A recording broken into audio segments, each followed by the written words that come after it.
Hey everyone, Brian Drury of Overcoming Graduation here, today to give you a quick tip on how you can improve the quality of your speaking.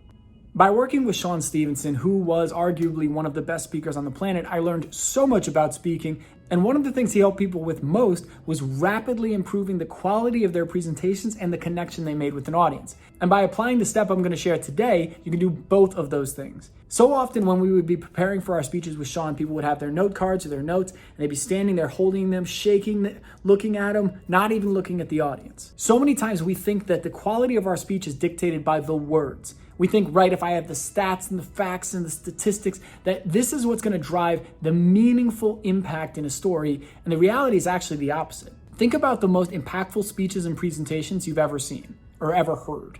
And do you remember the facts and statistics? Or do you remember the facts they shared were really impactful? The reality is the audience wants to connect. They want to feel seen. They want to feel heard. And you can't do that when you're hiding behind your notes and burying your face in them. The other thing is when people focus on their notes and their cards, oftentimes they sound robotic because, again, they're focusing on the words on the page, not the emotion, the impact, and the story. So what Sean would say to people so many times, they'd be in the middle of their practice and they just wrote this speech and they'd hold their notes up and he'd say, get rid of the notes. Get rid of your cards. Get rid of them. They're like, but I just wrote it down. I just started. He's like, get rid of them and tell the story. Now at that point, then we don't focus on the words and the perfection of it and trying to just craft it just so the words are just great.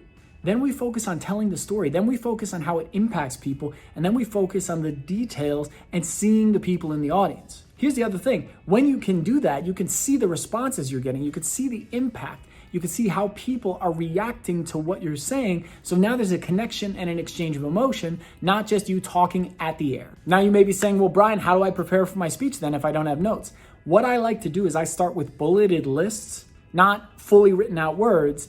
And then I practice on those over and over and over until I get it memorized. I use those bullets as my anchors and kind of my core points of the story. And then I tell a story within each of those bullets.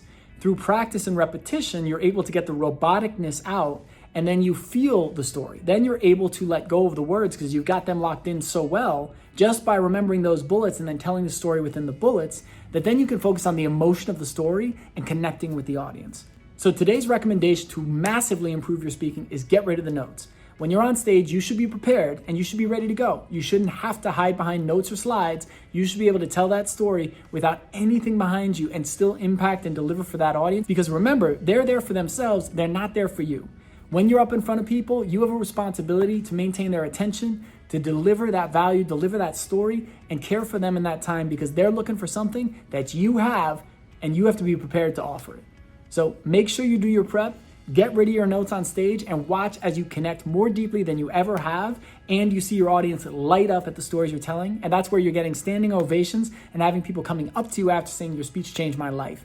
Because again, when you focus on them and what they need, then they get what they want from it, and now their life can be changed. I hope this was of value to you. I hope you enjoyed this today. If it was, please like, comment, subscribe, and let me know what were the best parts of this and how you're going to apply this in your own life. If there's someone in your life you know that needs this message right now, please share the link directly to them so that they can access this and get that insight or maybe that light bulb moment they need to get moving and get acting.